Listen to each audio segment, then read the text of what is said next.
It was a night of torrential rain, the kind that washes away sins, or so they say. That's the very night Richard Sterling bellowed, "Get out of this house!" His voice booming. To the pregnant housekeeper standing in the grand foyer of his plantation house, little did he know, he was echoing the greatest tragedy of his soul. A tragedy from 200 years past. A promise broken, a child, never born. If you've ever felt like you know someone you've just met, if you've ever experienced that inexplicable connection with a stranger, then this story will resonate deep within your soul. It will stir places you never knew existed. Eleanor, Ellie. Hayes was 28 years old, 7 months pregnant, and at that very moment, she was being thrown out, banished, from the only source of income she had managed to secure in the last 3 months. A desperate situation, to say the least. The rain hammered against the stained glass windows of Sterling Estate, as if the universe itself was protesting this cruel act. Richard pointed towards the door, his finger rigid, his eyes as hard as granite. "You lied to me," he said, his voice icy. It cut through the air like a knife. "You concealed your pregnancy to get the job. Get out." Ellie clutched her belly with both hands. She was trembling. Not from the cold, but from fear, utter despair, and something else. Something she couldn't quite name, a haunting familiarity. "Please, Mr. Sterling," she whispered, her voice pleading. "I had no choice. No one hires a pregnant woman. I needed to work." Richard closed his eyes for a fleeting instant. Something deep within him screamed. It wasn't the words coming out of his mouth. It was something far more profound, far more ancient. A voice that seemed to echo from another time. "Makes no difference," he said, forcing his voice to remain cold, devoid of emotion. "A lie is a lie. I want you gone in 10 minutes." Ellie took a step back. The light from the crystal chandelier illuminated her face, and Richard felt as though someone had plunged a dagger into his chest. A sharp, agonizing pain. He knew that face, and yet he didn't. He had only met Ellie 3 months ago, when she appeared at the door, begging for employment. But something in that face, in those brown eyes, filled with tears, made his heart lurch in a way that made absolutely no sense. Richard was a businessman, cold, calculating. 3 years ago, he had lost his wife and young son in a horrific car accident. Since then, he had shut himself off from any emotion, any human connection, building a fortress around his heart. But Ellie, from the first day, from the very first moment she crossed the threshold of Sterling Estate, Richard had felt something strange, an impossible familiarity, a sense of déjà vu, as if he already knew her from some forgotten corner of his mind. Now, seeing her there, pregnant, with tears streaming down her face, about to be cast out into the storm, Richard fought against an inner force, a compelling urge that was screaming at him to stop, that was ordering him to run to her and embrace her, that was demanding him to say, "Stay, please do stay." But his rational mind prevailed. "You lied to me," he repeated, more to himself than to her. "I can't trust someone who lies." He needed control, now more than ever. Ellie nodded, defeated. She wiped the tears with the back of her hand and began to walk towards the grand staircase. To retrieve her meager belongings. That's when it happened. As she passed Richard, she tripped on a fold in the antique rug, instinctively. Richard reached out and grabbed her arm to prevent her from falling. The touch lasted less than 2 seconds, but in those 2 seconds, Richard Sterling's world shattered. An electric current surged through his arm. This wasn't a metaphorical sensation. It was real, physical, as if a bolt of lightning had coursed through his body, leaving him weak and disoriented. And then came the vision. For a split second, that seemed to stretch into an eternity. Richard was no longer in the foyer of his plantation house. He was somewhere else. Another place. Another time. A humble room, adobe walls, a woman lying on a simple bed, her belly swollen with pregnancy, her face contorted in pain, the air thick with dread. The face of Ellie. No, not Ellie. It was someone who looked exactly like Ellie, but wore clothes from another era, her hair styled differently. But the eyes were the same, full of fear and desperation. And there was blood, so much blood, staining the simple sheets. Richard released Ellie's arm as if he had been burned. He stumbled backwards, his breathing ragged, his heart pounding in his chest. He couldn't make sense of what he just saw. "What was that?" he murmured, more to himself, lost in the vision. Ellie looked at him, confused. "Mr. Sterling, are you all right?" Richard didn't answer. He couldn't. The image was still seared into his mind. The pregnant woman, the blood, the eyes, identical to Ellie's. "Go," he said, his voice hoarse, barely audible. "Just go now." Ellie hesitated. There was something different in his tone now. It was no longer cold anger. It was fear. "Mr. Sterling," she began. "Now!" he roared, cutting her off. Ellie practically ran up the stairs, desperate to get away from him, from the unsettling look in his eyes. Richard leaned against the wall, struggling to control his breathing. His hands were shaking uncontrollably. What had that been? An hallucination? Stress? He had been working far too hard lately. It had to be that. He tried to convince himself, but the image wouldn't leave his mind. It lingered, haunting him. The pregnant woman, dying, Ellie's eyes, pleading for help. Richard closed his eyes and pressed his fingers to his temples. "I need a whiskey," he muttered, "and a damn good therapist." 15 minutes later, Ellie appeared at the top of the staircase with a small suitcase. All her worldly possessions fit into that one battered bag. She had no family. Her boyfriend had abandoned her the moment he discovered she was pregnant. She was utterly alone in the world. And now, she was being thrown out onto the street, into the rain, 7 months pregnant, with nowhere to go. She descended the stairs slowly, each step a sentence, a step closer to despair. When she reached the foyer, Richard was standing with his back to her, staring out the window at the raging storm outside, lost in thought.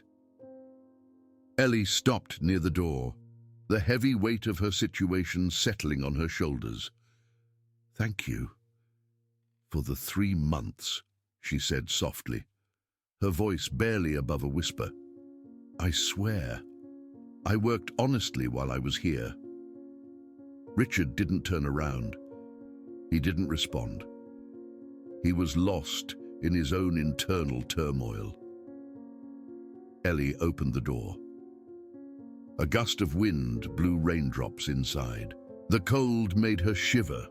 That's when Richard's voice, sharp and commanding, cut through the silence. "Wait." Ellie froze. She turned around slowly, fear gripping her heart. Richard was still facing away from her, but his shoulders were tense. His hands clenched into fists at his sides, a posture of deep conflict.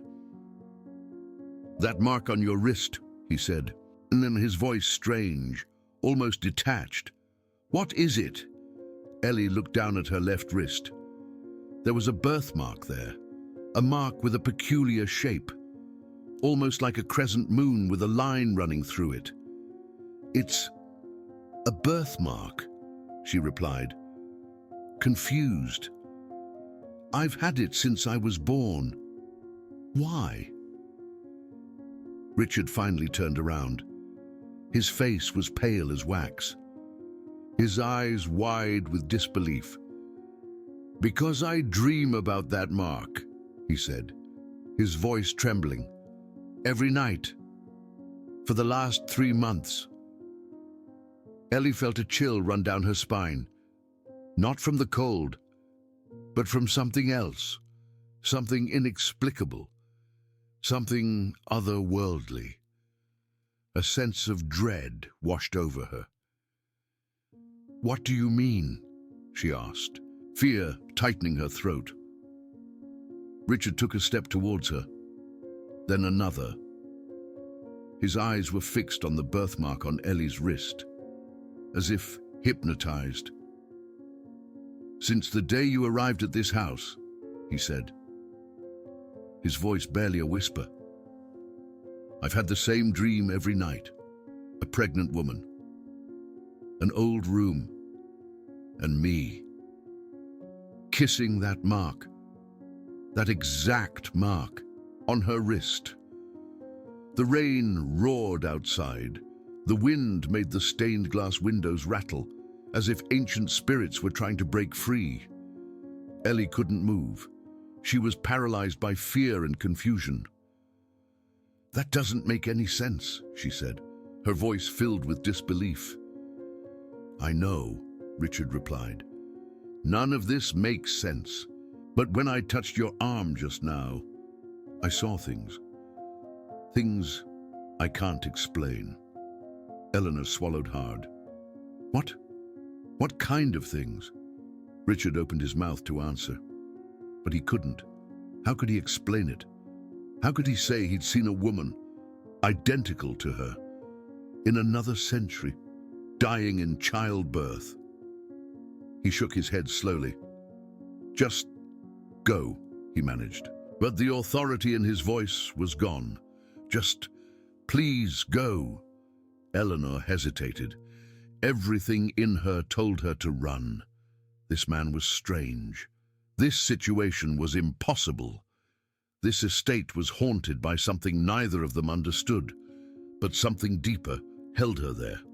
A connection that transcended logic, an impossible familiarity, a feeling that she'd been here before, not in this plantation house specifically, but with him, with this man, in some other time, that her conscious mind couldn't access.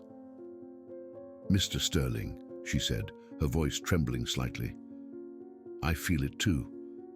I've felt it since the first day." Richard lifted his gaze. "Felt what?" "This connection," Eleanor replied softly. "Like I know you from somewhere. Like we've met before. I know it sounds crazy. I know I've only known you for 3 months, but..." She trailed off, unable to finish the thought. Richard stared at her with an expression she'd never seen on anyone, a mixture of terror, fascination, and something else, something that resembled recognition. The baby shifted inside her, a strong kick against her belly. And at that exact moment, Richard felt as if someone had punched him in the gut. He staggered, his hand flying to his own abdomen. The image came again, stronger this time, the pregnant woman in the old room. But now there were more details. A man kneeling beside her, a man in an old military uniform, stained with blood. The man's face was his. No, it wasn't. It was different. Longer hair, a beard, but the eyes were identical, and the pregnant woman was clutching his hand, screaming, "Ethan, don't leave me, you promised." Richard fell to his knees in the foyer of the estate.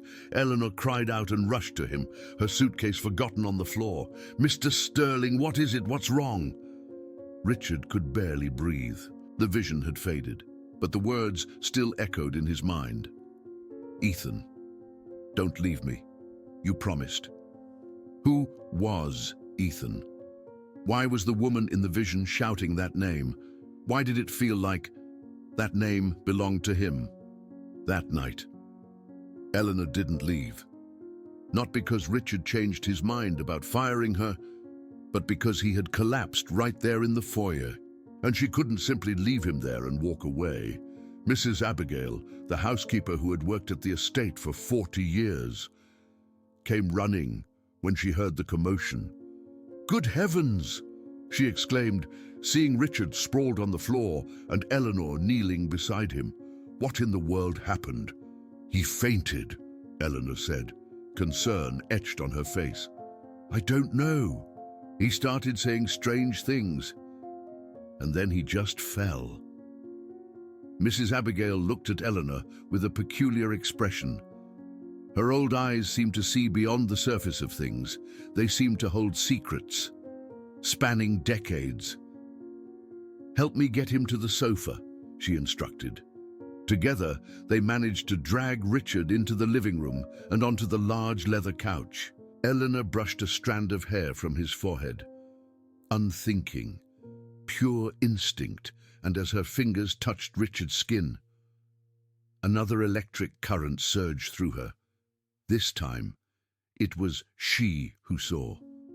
A garden. An immense garden with flowers she'd never seen before, a warm sun, and a man standing before her, a man in a military uniform, smiling at her with Richard's eyes. "I've found you. My Caroline," the man whispered. "I've finally found you." Eleanor snatched her hand away from Richard's forehead as if she'd been burned. Mrs. Abigail watched her, silently. "You saw something, didn't you?" the old housekeeper stated. It wasn't a question. Eleanor stared at her, her heart pounding in her chest. How did you know?" Mrs. Abigail sighed deeply. "Because this isn't the first time," she said solemnly.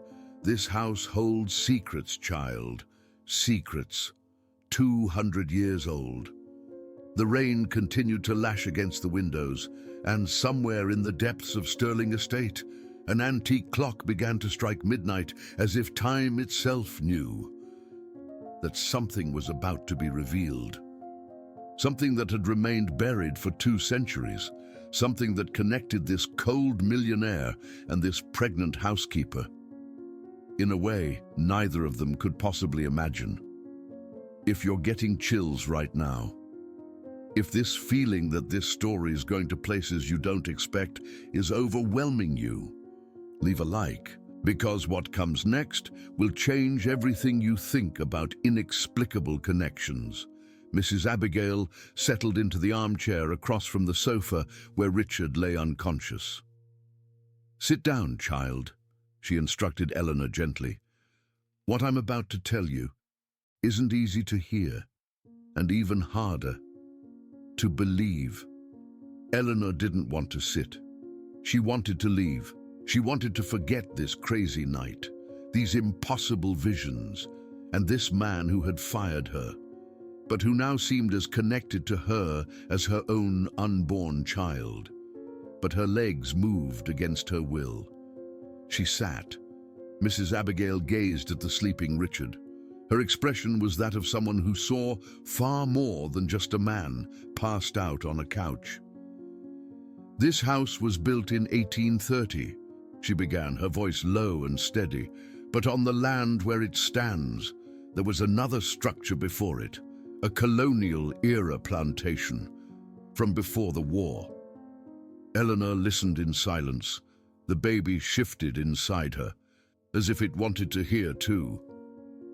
On that plantation, Mrs. Abigail continued, lived a very wealthy family. The owner of the plantation had a daughter. A beautiful daughter, they say, named Caroline. Eleanor felt a shiver run down her spine as she heard the name. Caroline. The same name the man in her vision had spoken. I've found you, my Caroline. It was 1820, Mrs. Abigail went on. The country was fighting the British for freedom, and one of those soldiers, a young man named Ethan, was wounded in a battle near the plantation. Eleanor could barely breathe. Ethan. The same name the woman in Richard's vision had cried out. Ethan. Don't leave me, you promised. Caroline found Ethan hiding in the stables, Mrs. Abigail explained. He was nearly dead. She should have turned him over to her father. She should have let the British soldiers kill that rebel. But something stopped her. Eleanor knew what that something was. The same thing that was stopping her from leaving this house right now. She cared for him in secret for weeks, Mrs. Abigail said softly, and during those weeks, they fell in love. The rain pounded against the windows like applause from the universe, or perhaps like tears. Eleanor's father found out. Donna Mercedes whispered, her voice even lower now, and he discovered she was with child. Eleanor instinctively placed a hand on her own stomach. Pregnant with an insurgent's child, the old housekeeper continued. Eleanor's father was enraged. He had Raphael executed right in front of her, forced her to watch. Tears began to stream down Eleanor's face. She didn't know why. She didn't know these people. She had no connection to this story, but the tears came nonetheless, as if her body remembered what her mind had forgotten. Raphael died with a bullet in his left breast, Donna Mercedes said. Exactly here. She pointed to the left side of her own chest. And before he died, she continued. He said something to Eleanor. A promise. Eleanor swallowed hard. What promise? Donna Mercedes looked her straight in the eyes. I will find you in every life. And when I find you, our child will live this time. The silence that followed was absolute. Even the wind seemed to stop blowing. Even the rain seemed to stop falling. Eleanor finally found her voice. And what happened to Eleanor? And the baby? Donna Mercedes lowered her eyes. Eleanor died in childbirth, alone. Her father had locked her in a room when he found out she tried to escape. She gave birth with no help and died holding her stomach, calling for Raphael. Eleanor felt a sob rise in her throat, and the baby, stillborn. Donna Mercedes said, a boy, with a birthmark on his left breast, exactly like the wound that killed his father. The world stopped spinning. Eleanor felt as if the floor had opened beneath her feet. A birthmark on his left breast, like the wound. She looked at Richard, still unconscious on the sofa, and slowly, with trembling hands, she unbuttoned the first buttons of his shirt. There it was, a birthmark, on his left breast, in the shape of an irregular circle, exactly where a bullet would enter if someone was executed facing forward. Donna Mercedes watched in silence. I saw that mark when he was a baby, the old housekeeper said. When I came to this plantation house 40 years ago, Richard was only 2 years old. And his nanny showed me that mark, saying it was the strangest thing she had ever seen. It looked like a scar. But he was born with it. Eleanor couldn't take her eyes off the mark. Her hand, without her realizing it, went to it. And when her fingers touched that birthmark on Richard's chest, she saw everything. She saw a colonial garden. She saw a man in an insurgent's uniform being dragged by Spanish soldiers. She saw a pregnant woman screaming, trying to reach him, being held back by servants. She saw the man being placed on his knees in front of a wall. She saw the pregnant woman looking into his eyes, tears streaming down her face. She saw the man's lips move. "I will find you in every life." She saw the woman scream when the shot echoed. She saw the blood. She saw the body fall. And she saw herself. Because the pregnant woman was her. Not Eleanor Hayes. It was Eleanor, daughter of the Spanish landowner, lover of an insurgent, mother of a baby who would never be born. But it was her. The same soul, the same face, the same eyes that were now filling with tears in the living room of a plantation house in the 21st century. Eleanor fell to the floor, unable to stand. She knew. Somehow. She knew it was true. It wasn't a legend. It wasn't a family story. It was a memory. A memory from 200 years ago. A memory of another life. And the man passed out on that sofa, the cold millionaire who had fired her in the rain, was the same man who had been executed in front of her 200 years before, the same man who had promised to find her in every life, the same man whose child she was carrying. No, this didn't make sense. The baby was her boyfriend's who had abandoned her. It had nothing to do with Richard, but the birthmark, the promise. Our child will live this time. Eleanor looked at her own stomach, and for the first time, she began to wonder if the child growing inside her was really just a coincidence, or if the universe had much bigger plans than anyone could imagine. Richard began to stir on the sofa. Donna Mercedes stood up. "Don't tell him anything," she said to Eleanor. "Not yet. He needs to discover it himself. He needs to remember on his own. Otherwise, he'll never believe it. But I need to leave," Eleanor said. "He fired me." Donna Mercedes smiled. A sad smile, full of secrets. "You're not going anywhere, child. You tried to leave 200 years ago. Look what happened." Eleanor wanted to protest, but Richard opened his eyes. And when his gaze met hers, they both felt the connection, the impossible familiarity, the feeling that they had looked at each other like this before, many times, in many lives. "What happened?" Richard murmured, trying to sit up. "You fainted," Eleanor said. I was going to leave, but I couldn't leave you like this." Richard looked at her, looked at Donna Mercedes, looked at the rain that was still falling outside, and something changed in his face. "You stay," he said to Eleanor. "Until I understand what's happening here, you stay." It wasn't a request. It was a need. And Eleanor, against all logic, against all reason, nodded, because something inside her also needed to stay, needed to discover, needed to remember. That night was the first of many in which neither of them could sleep. Richard stayed in his office, staring at nothing, trying to process the visions he had had. Eleanor stayed in the guest room that Donna Mercedes had prepared for her, her hand on her stomach, feeling the baby move and wondering what secrets that child carried.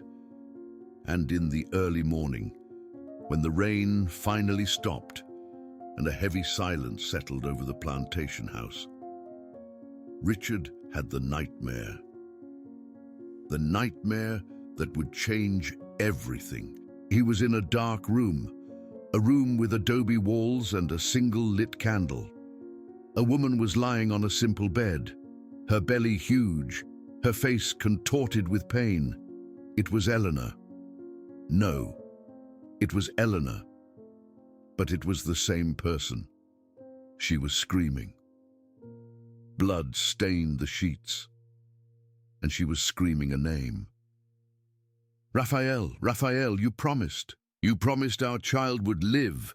Richard tried to move towards her, tried to help her, but his feet were stuck to the floor. He could only watch. Watch as she gave birth alone. Watch as the baby was born in silence. No crying, no movement. Watch as she held her son's inert body against her chest and cried.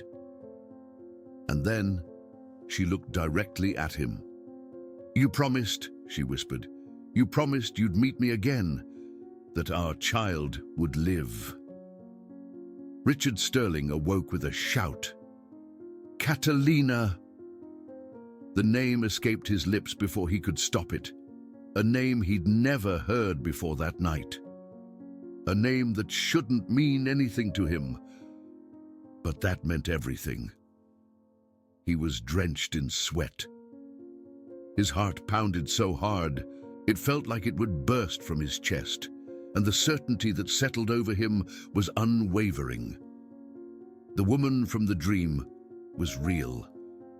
The woman from the dream was Eleanor Ellie Hayes, and he, somehow, was Raphael. The man who had promised to find her in every life. The man who had promised their child would live. Richard stared out the window of his bedroom. The dawn was beginning to lighten the horizon, and he knew his life would never be the same.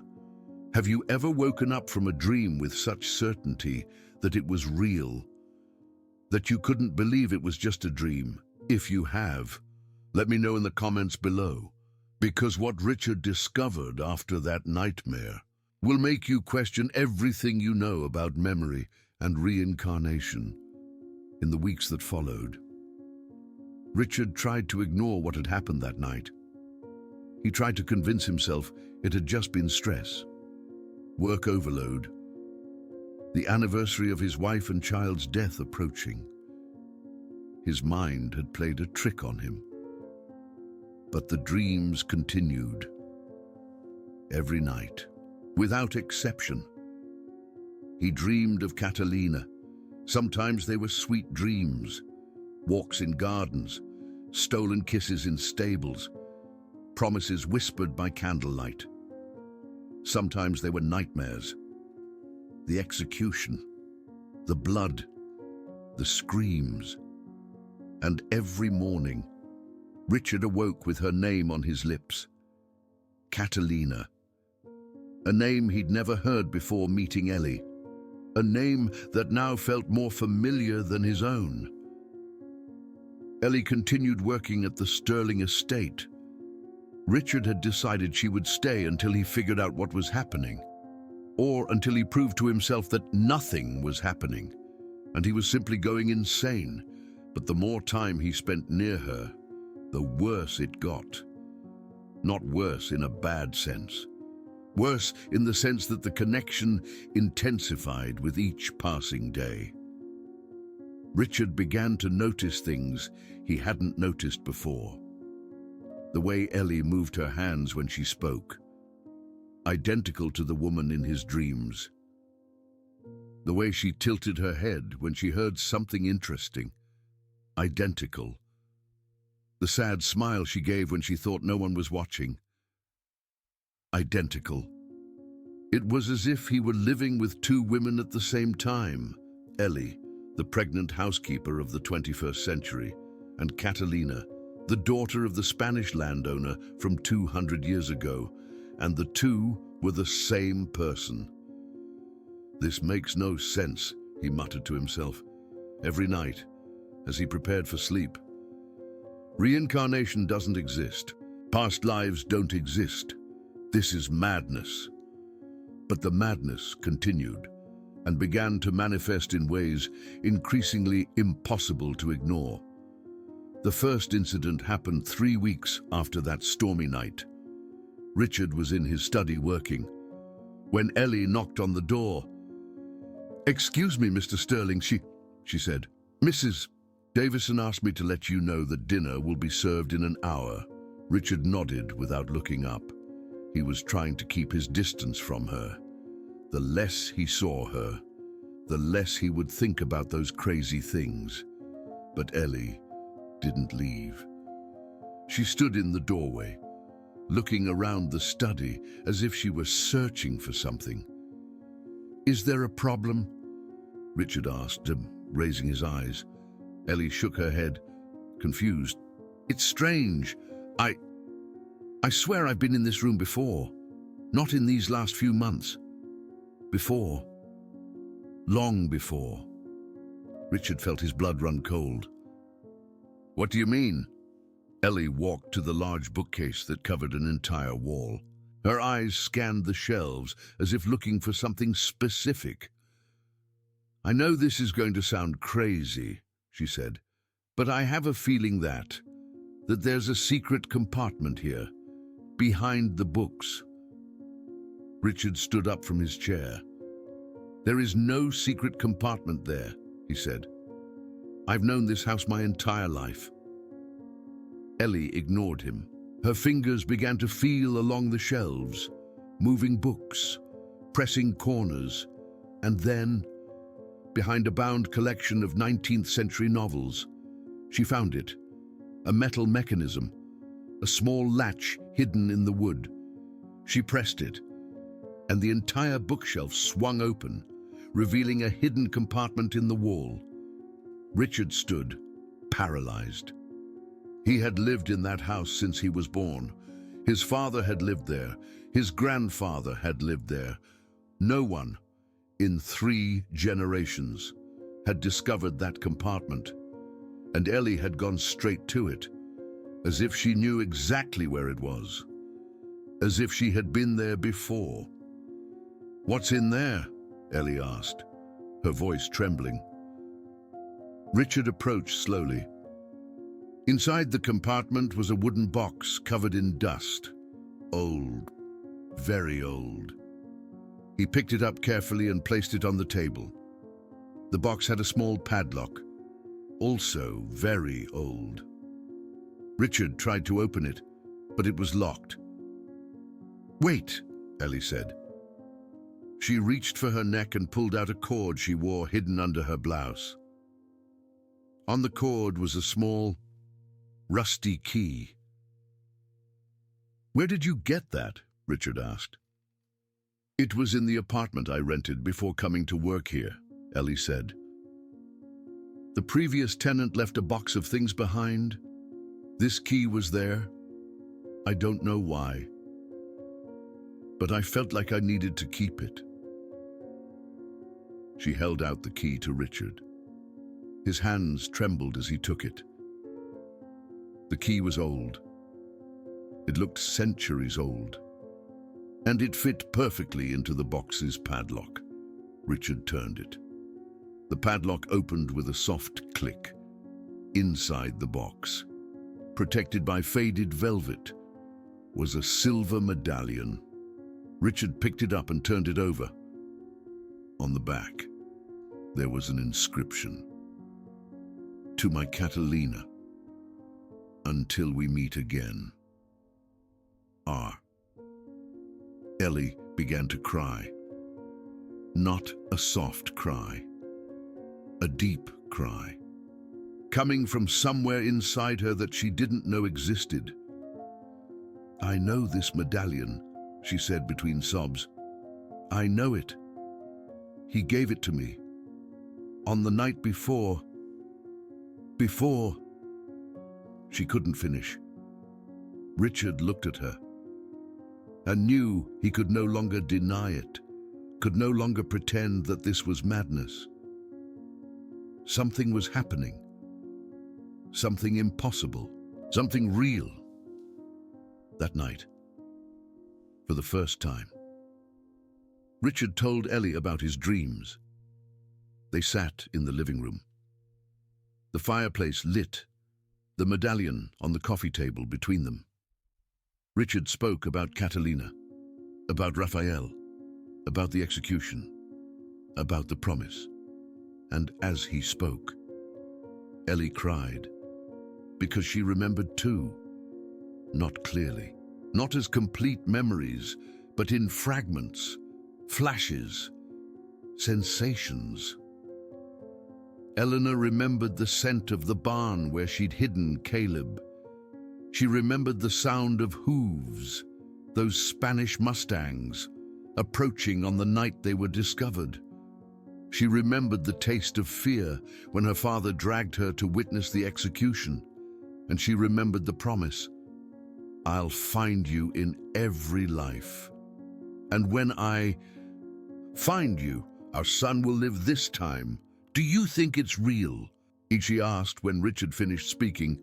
Richard stared at the locket on the table. 3 weeks ago, I would have said no. That reincarnation is nonsense. That past lives are the invention of charlatans. But now, he raised his eyes to meet hers. Now, I don't know what is real and what isn't. I know these things I'm feeling are real. I know this connection with you is real. And I know this. A locket has existed for 200 years, waiting for us to find it. Eleanor touched her own belly. "And the baby?" she asked. "What? What does the baby have to do with this?" Richard hesitated. "In my dreams," he said slowly. "In my dreams, the baby was mine and Clara's. And he died, stillborn, because she gave birth alone, locked in a room, after I was executed." Eleanor clutched her belly tighter. "But this baby isn't yours," she said. "You know that.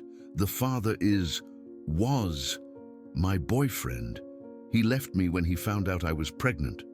Richard nodded. "I know. Rationally, I know. But what?" Richard stood and walked to the window. The night was clear. The stars shone as they had for millions of years. "When I look at you," he said without turning, "when I look at your belly, I feel like that baby is mine. Not biologically, some other way. A way I can't explain." Eleanor rose too, walked to him. "I feel it too," she said softly. "Since I arrived at this estate, since I met you, I feel like this baby is yours, like he always has been yours." Richard turned to face her. They were very close. Too close for an employer and a housekeeper. Too close for two people who barely knew each other, but not too close for two souls who had loved each other for 200 years. "What are we going to do?" Eleanor whispered. Richard had no answer, but he knew one thing. He wasn't going to lose her again. Not this life. The discovery of the locket was only the beginning. In the days that followed, Richard began to investigate his family history with an obsession that bordered on madness. He spent entire nights in the attic of the estate, rummaging through old boxes he'd never opened. Diaries, letters, documents yellowed with age, and he found it, a diary from 1825, the diary of his great-great-grandmother, the woman who had ordered the construction of the current estate on the site of the old Spanish hacienda. Richard read that diary with trembling hands. His great-great-grandmother told the story. She told about the daughter of the Spanish hacendado who had fallen in love with an insurgent. She told about the execution. She told about the death in childbirth, and she told something else, something that made Richard's blood run cold. She recounted that, before dying, Clara had cursed the land, had sworn that she would return, that she would find Caleb again, that their son would be born, no matter the cost. And the great-great-grandmother believed in that curse, because she herself had been born with a strange mark on her left breast, a mark that looked like a bullet wound scar. Richard closed the diary and looked down at his own chest, at the mark he had had. Since birth, the same mark. He ran to Eleanor's room, pounded on the door with urgency. When she opened it, he asked without preamble, "Your baby! Have you had an ultrasound? Have you seen if he has any mark?" Eleanor looked at him, confused. "A mark? What kind of mark?" Richard entered the room. He was breathless. "Listen," he said. "I found things. In my great-great-grandmother's diary. Things about Clara's curse. Things about a birthmark that appears in every generation." He opened his own shirt and showed her the mark on his chest. "This mark," he said, "the same mark Clara's baby had. The same mark my great-great-grandmother had. The same mark that appears on some member of every generation of my family." Eleanor paled. "What are you saying?" Richard looked her in the eye. "I'm saying that I need to know if your baby has that mark, because if he does..." He couldn't finish. If he did, it would mean that the promise was about to be fulfilled, that the son of Caleb and Clara was finally going to be born. 200 years later, Eleanor brought her hand to her belly. I have an ultrasound scheduled for next week," she said. "But, Richard, this is insane. Babies aren't born with bullet wound scars. I mean, they're born with birthmarks, but you can't see it on the ultrasound." And she stopped, because she remembered something. 3 months ago, when she had the first ultrasound, the doctor had commented on something strange, had said that there seemed to be a small spot in the baby's chest area. "Probably nothing," the doctor had said. "A shadow on the scan. We'll do another ultrasound later to confirm." Eleanor had never thought about it again, until now. "There was something," she whispered. "On the first ultrasound, a spot on the baby's chest." Richard felt the world spin, and at that moment he knew with a certainty that transcended any logic. That baby was his, not biologically, but in a much deeper way. That baby was the promise fulfilled, was the son who had died 200 years ago finally having the chance to live, was Caleb and Clara finally completing the cycle. If you're feeling like this story is going to an impossible place, if you're wondering how this can be real, stay with me, because the definitive proof is coming, and when it arrives, you'll understand why some connections can't be explained by science, why some souls are destined to meet, no matter how many lifetimes it takes. The days that followed were the strangest of Richard Sterling's life. He could no longer work, could no longer think about business, about meetings, about profits. His mind was entirely consumed by two things: Eleanor and the baby she carried. Eleanor had changed, too. Since the discovery of the locket and the diary, she was no longer just a housekeeper living temporarily at the estate. She was something more. Someone who shared with Richard a secret so big that neither of them knew how to handle it. They spent hours talking, sometimes about mundane things, her work, his business, the baby that was growing, but mostly about the impossible, about the dreams they both continued to have, about the fragmented memories that surfaced at unexpected moments, about the growing certainty that they had lived through all of this before.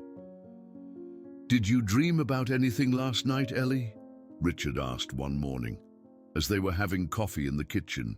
It had become a ritual, breakfast together. Before Mrs. Gable woke up, before the real world invaded the space they had created between them, Richard nodded. "I dreamed about the execution again," he said, "but this time it was different. This time I saw more details." "What details?" Richard closed his eyes, trying to bring the image back. "The place," he said. I saw where it was. It was a courtyard. There was a fountain in the center, and a large tree beside it. A tree with purple blossoms. Ellie paled. Jacaranda, she whispered. Richard opened his eyes. What? The tree. Ellie was trembling. It was called a jacaranda. I know because I remember sitting beneath it, with him, with you, before it all happened. How do you know it was a jacaranda? Because in my dream, she said, tears starting to form. In my dream last night, I was sitting under a tree with purple flowers, and a man in a military uniform was lying with his head in my lap, and I was singing to him a song I don't know, a song in Old Spanish. Richard felt a chill run down his spine. Sing it, he urged. Ellie hesitated. I don't remember the whole lyric, just a piece. Sing it, Richard repeated. Please. Ellie closed her eyes and began to sing. Her voice was soft, tremulous, but the melody was unmistakable. Richard knew that song. He didn't know how. He didn't know from where, but he knew it. And when Ellie reached the chorus, he joined her. They sang together. A song neither of them had ever heard before in this life. A song from 200 years ago. When they finished, both were crying, and both knew that there was no more room for doubt. This was real. They had loved each other before, and the universe was conspiring to reunite them again. But the universe, as Richard would soon discover, doesn't do anything for free, for souls to reunite, for promises to be kept. Fate demands a price, and the price was about to be collected. It happened 5 days after that morning in the kitchen. Richard had an important meeting downtown. He had tried to postpone it several times, but the investors were impatient. He needed to go. I'll be back in a few hours, he told Ellie before leaving. Anything? Call me?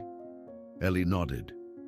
She was sitting in the living room, her feet up, her hand on her belly.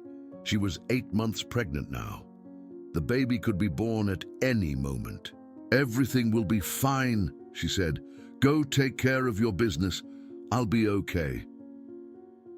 Richard hesitated at the door. Something bothered him, a feeling, a premonition, but he ignored it. See you later, he said, and left. The meeting dragged on for hours. The investors wanted guarantees. They wanted numbers. They wanted promises. Richard gave the answers on autopilot. His mind was somewhere else, at the estate, with Ellie, with the baby. The feeling that something was wrong did not leave him. Finally, when he managed to end the meeting, he looked at the clock. Almost 6 o'clock. He had been gone all day. He picked up his cell phone to call Ellie. He had 12 missed calls, all from Mrs. Gable. Richard's blood ran cold. He dialed back with trembling fingers. Mrs. Gable answered on the first ring. Mr. Sterling, she said, her voice urgent. It's Ellie. She left the house soon after you did. Said she needed to take care of something and hasn't come back. Richard felt the world collapse. What do you mean, hasn't come back? She's 8 months pregnant. Where did she go? I don't know, sir. She didn't say, just grabbed her purse and left. I tried calling her several times, but her cell phone is turned off. Richard was already running towards the car. Did you call the police? Not yet. I thought I'd wait for you. Call them now and send me any information you have. Richard hung up and threw his cell phone on the passenger seat. His thoughts were a hurricane. Where could Ellie have gone? Why would she leave the house like that? Pregnant, without telling anyone. And then the answer came. Clear as a lightning bolt. She had gone to the place where it all began, to the place that appeared in both of their dreams, to the place where Raphael had been executed and Catalina had lost everything. Richard didn't know how he knew this, but he knew. And he turned the car in the direction of the old part of town, where the ruins of the original Spanish hacienda still existed. The rain started to fall as Richard drove, a torrential rain, identical to the night he had kicked Ellie out. The streets were almost deserted. People had taken shelter from the storm. Richard drove like a man possessed. Every red light was an eternity, every car in front an unbearable obstacle, and the feeling in his chest only grew. The feeling that he was arriving late.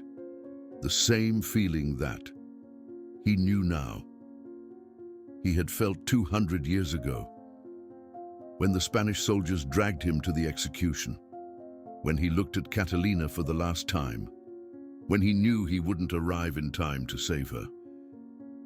No, Richard murmured to himself as he drove. Not this time. This time, I will arrive in time. The ruins of the old hacienda were on the outskirts of the city. The place had been partially preserved as a historical site. Metal fences prevented public access. Signs warned about the danger of collapse. But when Richard arrived, the gate was open. The chains that locked it had been cut. Ellie. Richard parked the car and ran inside. The rain soaked his clothes in seconds. The mud stuck to his shoes. The darkness was almost total, illuminated only by occasional lightning flashes. "Ellie!" he shouted. "Ellie!" No response. He ran through the ruins, tripping over stones, dodging collapsing walls.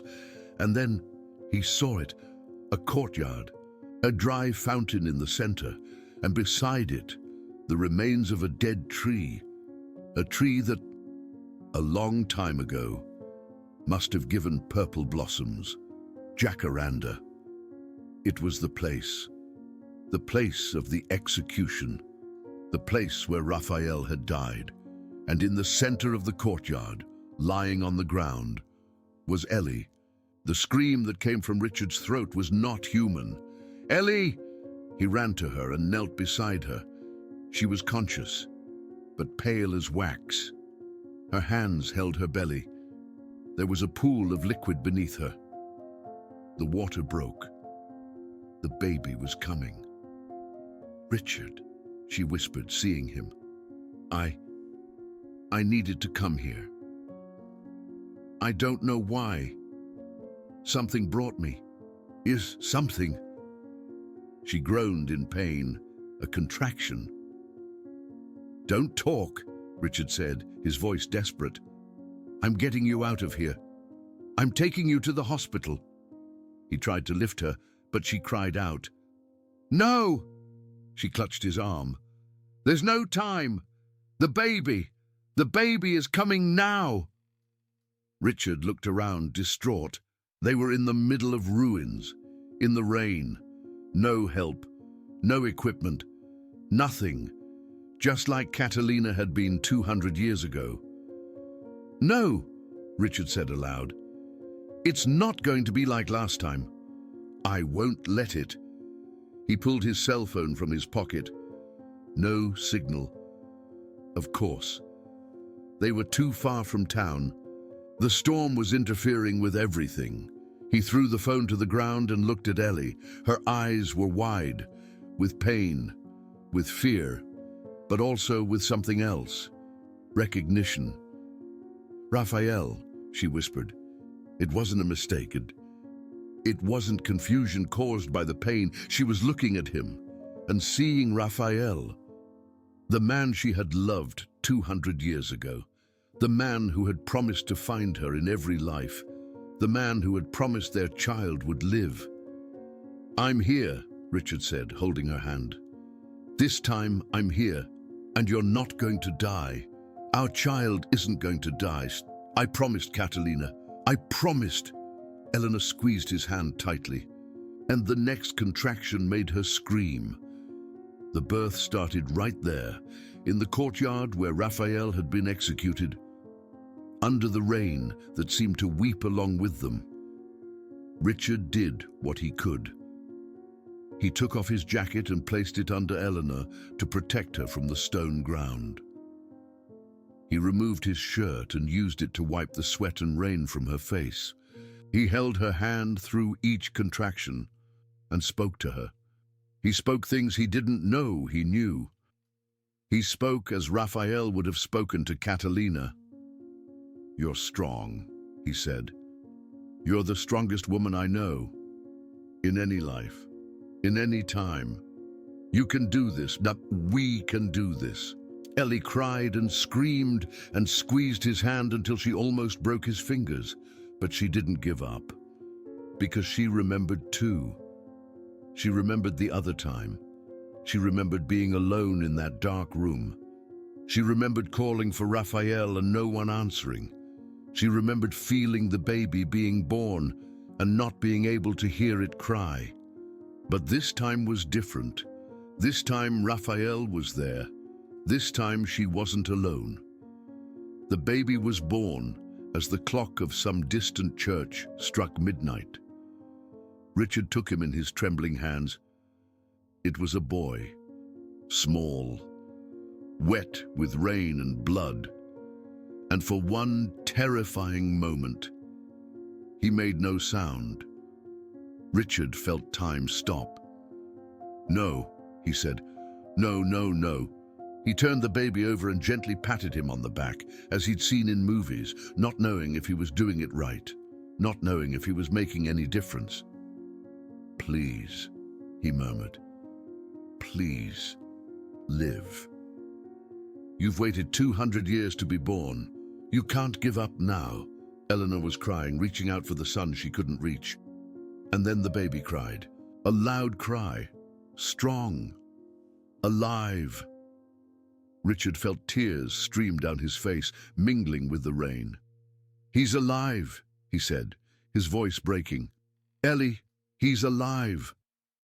Our son is alive." He placed the baby in Eleanor's arms.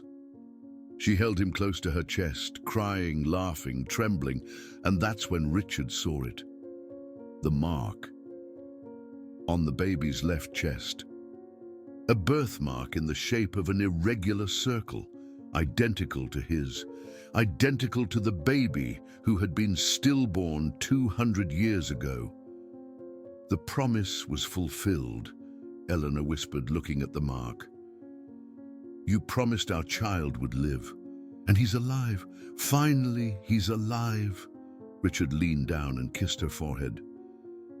And at that moment, in that ruined courtyard under the rain, 200 years of waiting finally came to an end. The ambulance arrived 40 minutes later. Someone had seen Richard's car parked near the ruins and called the police. The police had called the paramedics. When they found Richard holding Eleanor and the baby in the middle of the courtyard, they were shocked. "How is it possible?" one of the paramedics murmured, examining Eleanor and the baby. "A birth in the middle of ruins, in the rain, with no medical assistance, and they're both okay? It's a miracle." Richard looked at Eleanor. Eleanor looked at him. And they both knew the paramedic was right. It was a miracle, a 200-year miracle in the making. At the hospital, the doctors confirmed that both Eleanor and the baby were healthy. "Incredibly healthy," the obstetrician said, shaking her head. "Considering the circumstances in which the birth took place, It's almost impossible that there weren't any complications. Richard sat beside Eleanor's bed, holding her hand. The baby slept in a crib beside them, and on the baby's chest, clearly visible, was the birthmark. The doctors had commented on it.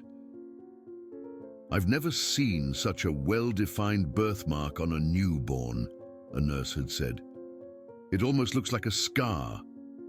Richard and Eleanor had exchanged glances but said nothing.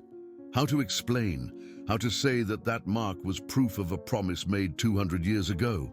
That baby was the reincarnation of a son who never had a chance to live? That they themselves were soulmates who had waited 2 centuries to reunite? No one would believe them. But they knew. And that was enough. Eleanor looked at Richard with tear-filled eyes. "What happens now?" she asked. "I'm your housekeeper. You're my boss. We barely know each other in this life. And now," Richard squeezed her hand. "Now, nothing," he said. "Now, everything changes." Eleanor swallowed hard. "What do you mean?" Richard leaned closer. "I've spent 3 years shut down," he said. "Since I lost my wife and son.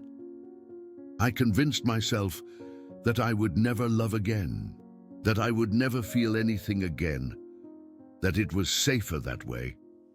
He paused. "But then you appeared. And from the first moment, from the first second I saw you, I knew I was lost. I fought it. I told myself it was crazy, that it was impossible. But you know what I've learned in these last few months?"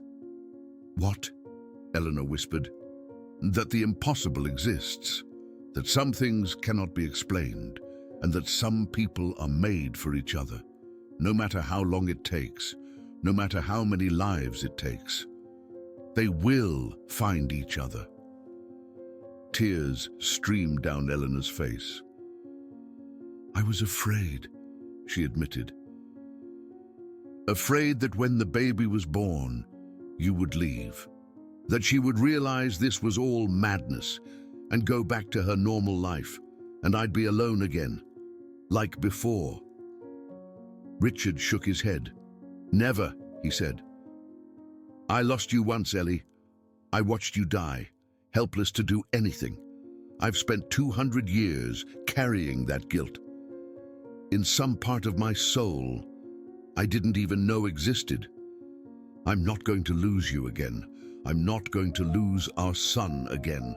He stood up and picked the baby from the crib. The boy opened his eyes as he was moved, eyes that were impossibly old. For a newborn, eyes that seemed to hold secrets of centuries. "What's his name?" Richard asked. Eleanor smiled through her tears. "Raphael," she said, "like his father should have been called. Like you were called 200 years ago." Richard looked at his son in his arms. "Raphael," he repeated. "Welcome back, my son. This time, it will be different. This time, you will live. I promise." The baby closed his eyes and drifted back to sleep, as if he knew that after 200 years, he was finally safe. If this part of the story is touching you, if you're feeling a pang in your chest you can't explain, leave a super thanks to support the channel, because the story isn't over yet. And the final part will reveal how the 200-year cycle finally closed. 3 days later, Eleanor was discharged from the hospital. Richard took her back to the Sterling estate, not as a housekeeper, as part of the family. Mrs. Ainsworth was waiting for them at the door. The elderly housekeeper had tears in her eyes when she saw the baby. "He's identical," she whispered. "Identical to the portrait." Richard stopped. "What portrait?" Mrs. Ainsworth looked at him with those eyes that seemed to hold all the secrets of the world. "Come with me," she said. "There's something you need to see." She led them to the attic of the estate. Richard had spent hours there in recent weeks, sifting through old documents, but Mrs. Ainsworth led him to a part of the attic he had never explored. A dark corner, and covered in dusty sheets.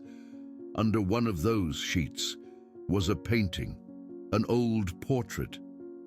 Mrs. Ainsworth pulled the sheet, and Richard felt the world stop spinning. The portrait showed a pregnant woman. A woman with Eleanor's face, not similar to Eleanor, identical to Eleanor. The same eyes, the same nose, the same mouth, the same way of tilting her head, and next to her, standing with a protective hand on her shoulder, was a man. A man in an insurgent military uniform. A man with Richard's face. At the bottom of the portrait, an inscription in faded paint read, Ellie and Raphael, 1820. Eleanor fell to her knees. "It's US," she whispered. "It's US, 200 years ago. It's US." Richard couldn't speak. He was looking at irrefutable proof. Proof that went beyond dreams and sensations and fragmented memories. Proof that anyone could see. He was Raphael. Eleanor was Ellie. And the baby in Eleanor's arms was the son who had waited 200 years to be born. "How does this portrait exist?" Richard finally managed to ask. If Ellie died in childbirth, if Raphael was executed, who painted this? Mrs. Ainsworth approached the portrait. "My great-grandmother," she said. "The same one who wrote the diary that you found. She was Ellie's nanny. She was with her when Raphael was executed. She was with her when she died in childbirth." The elderly housekeeper ran her fingers over Ellie's painted face. "She painted this portrait from memory," she continued, "after everything happened, so that no one would forget, so that, when they returned, they would know who they were." Richard looked at Mrs. Ainsworth. "You knew," he said. "This whole time, you knew this was going to happen." Mrs. Ainsworth smiled. "My family has kept this secret for 200 years, Mr. Sterling," she said, "waiting, watching every Sterling family member born with the birthmark. We watched, we hoped it was him, that it was Raphael, returning." She looked at Richard. "And when you were born with that mark on your chest, I knew it was you, that you were Raphael, that we just needed to wait for Ellie to appear." Richard felt tears streaming down his face. 40 years, he said. "You've worked in this house for 40 years, waiting." Mrs. Ainsworth nodded. "My great-grandmother waited her whole life and didn't see it. Neither did my great-grandmother, or my grandmother, or my mother. But I..." She looked at Eleanor and the baby. "I had the blessing to see it, to witness it. The promise has been fulfilled." She knelt in front of Eleanor. "Welcome back, Miss Ellie," she said. "You took your time, but you finally returned." Eleanor was crying. "I remember you," she whispered. "I don't know how, but I remember. You were there, in the room, when I was dying. You held my hand." Mrs. Ainsworth shook her head, tears streaming as well. "That wasn't me, child. It was my great-grandmother, but we have the same face, the same blood. She held Ellie's hand as she died and made me promise that if they returned, I would be there to help." She looked at the baby. "May I hold him?" Eleanor handed Raphael to the elderly housekeeper. Mrs. Ainsworth held the baby with infinite care, looked at the birthmark on his chest, and smiled. "The cycle is complete," she said. "The curse is broken. You can be happy now. You can finally be happy." Richard approached Eleanor and hugged her. They stood there, the three of them, in the dusty attic, in front of the 200-year-old portrait.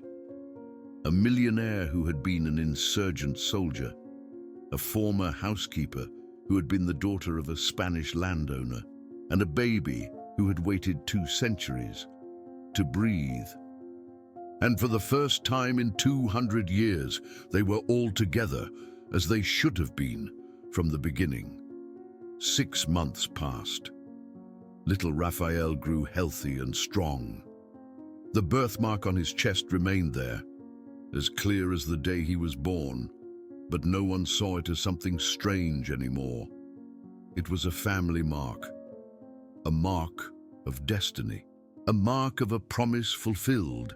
Richard and Eleanor were married in a simple ceremony, simple but significant, because the place they chose for the wedding was the same ruined courtyard where the baby had been born, the same courtyard where Raphael had been executed 200 years ago, the same courtyard where Ellie had lost everything. But now, the place was no longer a symbol of tragedy. It was a symbol of rebirth. Mrs. Ainsworth was the maid of honor. The elderly housekeeper cried throughout the ceremony, cried with joy, cried with relief, cried for all the generations of her family who had waited for that moment and had not lived to see it. "My great-grandmother would have been so happy," she told Eleanor after the ceremony. She always believed they'd return, that the promise would be fulfilled. And it was. Eleanor embraced her, a warm, heartfelt hug. "You're part of this," she said. "You're the last guardian, the one who finally saw the end of the wait." Ms. Mercedes smiled through her tears, a gentle, knowing smile. "And the beginning of a new story," she said. "A story without a curse, without tragedy, only love." Richard approached them, carrying little Raphael in his arms, the picture of a proud father. The baby looked around with eyes too old for his age, eyes that seemed to recognize the place, eyes that seemed to remember. "Do you think he knows?" Eleanor asked softly, looking at her son. "Do you think somewhere deep down, in his soul, he knows he's been here before?" Richard gazed out at the estate, at the dry fountain, at the remains of the old magnolia tree, its branches reaching like skeletal arms. "I think he does," he said. "I think a part of him always knew, just like a part of us always knew." Eleanor leaned her head on her husband's shoulder, a comforting, familiar gesture. "Do you regret anything?" she asked. "Regret throwing me out that rainy night? Regret being so hard on me?" Richard was silent for a moment, the weight of the past settling on his shoulders. "I regret it," he said finally. "I regret every second I wasted pretending I didn't feel anything. Every day I spent fighting what my soul already knew." He turned Eleanor to look her in the eyes, a gaze filled with sincerity. "But I also know that if I hadn't thrown you out that night, maybe the visions wouldn't have started. Maybe I never would have discovered the truth. Maybe we would have kept living in the same house, never knowing who we really were to each other." Eleanor nodded, a silent understanding passing between them. "Destiny works in strange ways," she said, her voice barely a whisper. "Destiny knows what it's doing," Richard agreed. "Even when it seems cruel, even when it seems unfair. In the end, Everything falls into place. Little Raphael made a sound. Not a cry. More like a sigh of contentment, a peaceful, almost knowing sound, as if agreeing with his father. The Sterling family's life changed completely after that wedding. A profound shift in priorities. Richard sold half of his businesses. He didn't need that much money. He didn't need that much power. What he needed was time. Time with Eleanor. Time with Raphael. Time to live the life that had been denied to them 200 years ago. Eleanor never worked as a housekeeper again. But she never became just a wealthy, idle wife either. She found a purpose. A new passion ignited within her. She began to study the history of the South. She began researching the Civil War, the families who lived in the grand estates, the stories hidden within the walls. It was as if, by discovering who she had been in another life, she had also discovered a passion she never knew she had, a connection to the past that resonated deep within her soul. "You're searching for her," Ms. Mercedes said one day, seeing Eleanor surrounded by old books in the library. "Searching for Catherine." Eleanor looked up, a flicker of surprise in her eyes. "I want to understand," she said. "I want to know what she was like, how she thought, how she loved. I have flashes sometimes, memories that aren't mine, but I want more." Ms. Mercedes sat down in the armchair beside her, her presence a comforting weight in the room. "You are her child," she said. "You don't need to search in books for what's already inside you." Eleanor sighed, a weariness settling over her. "I know, but sometimes it's hard to trust the memories. It seems so impossible, so crazy. I wake up from a dream with the smell of the stable still in my nose, with the taste of Raphael's kisses still on my lips, and I wonder if I'm losing my mind." Ms. Mercedes took her hand, her touch firm and reassuring. "You're not losing your mind. You're remembering. And remembering is a gift, not a curse." Eleanor looked at the old housekeeper, her eyes searching for truth. "Do you really believe in reincarnation?" she asked. "I mean, before all this happened, did you already believe?" Ms. Mercedes smiled, a gentle, knowing smile that spoke of generations of belief. "My family always believed. It was passed down from generation to generation. The story of Catherine and Raphael, the promise, the curse. We grew up hearing it like other children hear fairy tales. Only for us. It wasn't fantasy. It was family history. It was a mission."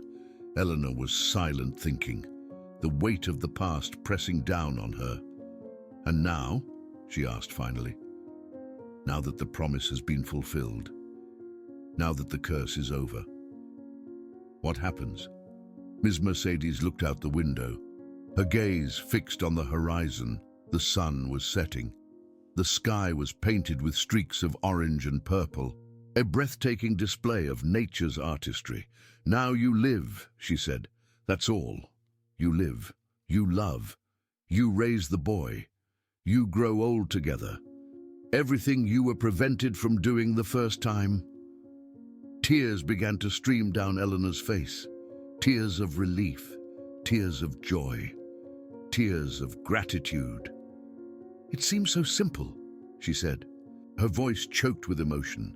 "The most important things in life are simple," Ms. Mercedes responded. "Love is simple. Family is simple. We're the ones who complicate things. But deep down, all we want is to be with the people we love. And that you finally have." Eleanor stood up and embraced the old housekeeper, a hug filled with love and appreciation.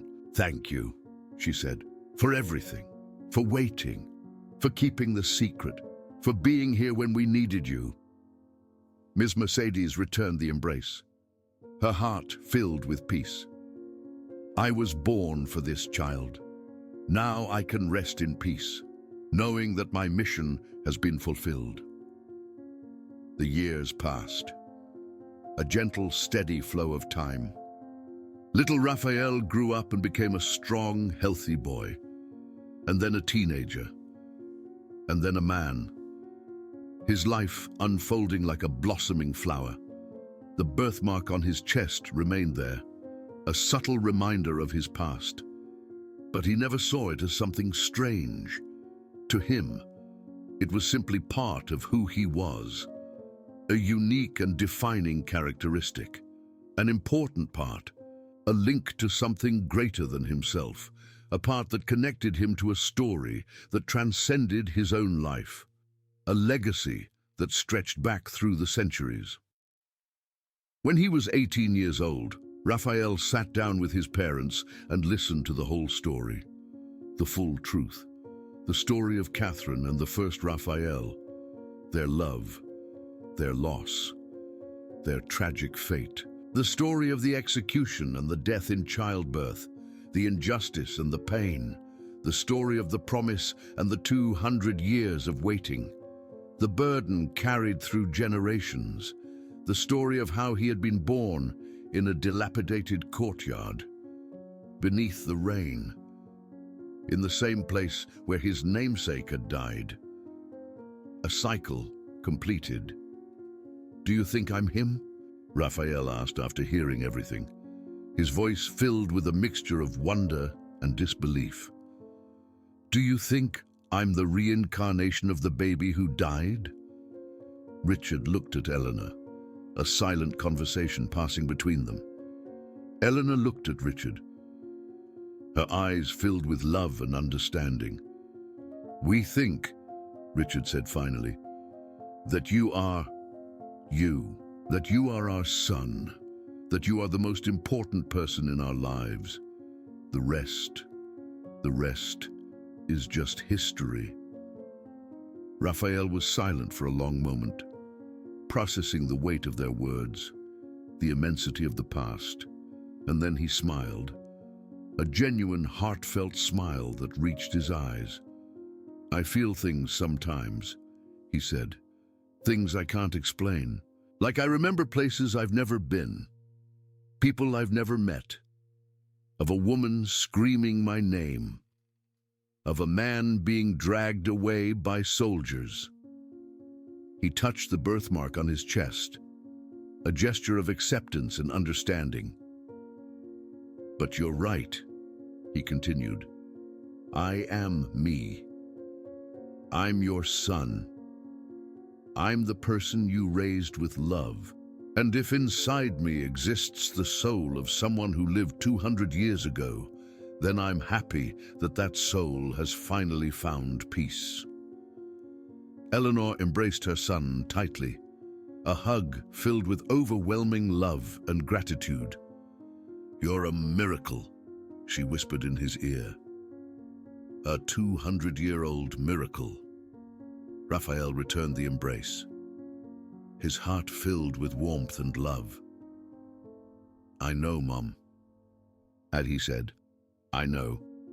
Ms. Mercedes passed away when Raphael was 20 years old, her life complete, her mission fulfilled. She passed away in her sleep, peacefully, with a smile on her face. The night before, she had dined with the Sterlings. She'd recounted old stories, laughed, held Ellie's hand, and said, "I've seen things in this life that no one else has seen, and I die happy." At the funeral, Eleanor read a passage she had written. She spoke of Ms. Mercedes' mission, about the generations of women in her family who had guarded the secret, about the unwavering faith they had maintained for 200 years. "She wasn't just a housekeeper," Eleanor said, her voice thick with emotion. "She was a guardian of a promise that transcended time, and she fulfilled her mission with honor." After the funeral, Richard and Eleanor returned to the estate in silence. They sat in the living room, holding hands, the portrait of Catalina and Raphael, which now occupied a place of honor above the fireplace, seemed to watch over them. "She's gone," Eleanor said quietly. Richard squeezed her hand. "She accomplished what she came here to do," he replied, "just like us." Eleanor gazed up at the portrait. "Do you think we'll meet again? In another life? 100? 200 years from now?" Richard paused for a moment, considering. "I think we've already met so many times that we've lost count," he said, "and I think we'll continue to meet. Not because there's a curse, not because there's a promise, but because some souls simply belong to each other." Eleanor rested her head on his shoulder. "If I find you in another life," she said, "I hope you don't throw me out in the rain." Richard chuckled, a genuine laugh, full of love. "If I find you in another life," he said, "I hope I'm smart enough to recognize you sooner." They stayed that way for a long time.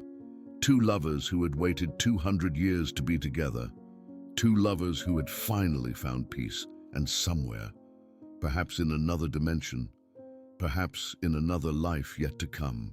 Catalina and Raphael were smiling too, because the promise had been kept, because their son had lived, because love, in the end, always wins, even if it takes 200 years. If you've made it this far, if this story touched your heart in any way, leave a comment telling me if you believe in reincarnation, if you believe that soulmates find each other across lifetimes, and if you've ever felt that inexplicable connection with someone, that sensation that you know that person from somewhere you can't quite remember. Because those connections do exist. They're real. And maybe, just maybe, they are echoes of lives we've already lived, of loves we've already had, of promises we've made, and that the universe takes it upon itself to fulfill. Thank you for watching, and until the next story. A story about souls that search for each other, that find each other, and that never get lost again.